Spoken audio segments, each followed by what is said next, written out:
welcome back to Kids Gardening with Liz. I'm Liz and I'm here at the La Madera Community Garden in El Monte, and I would like to show you a little bit about something that happens to winter veggies in the summer. This is a process called bolting, and bolting is just what happens when a plant grows a flower.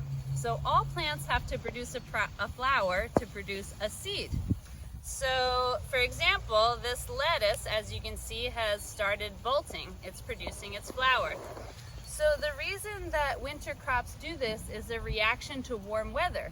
Once it gets too hot, it's a survival mechanism. So they know they're not going to survive the hot climate. So it's like their last ditch effort to produce a seed before they die. So they're like, okay, it's getting too hot. I'm about to die. Quick, make as many seeds as you can. So they release all the seeds, but that also releases a toxin into the leaves, which makes the plant taste very bitter. So once something started bolting, you can eat it, but it's not going to taste very good anymore. So once you see your winter veggies start to get flowers on them, it's time to pull them up and throw them in the compost.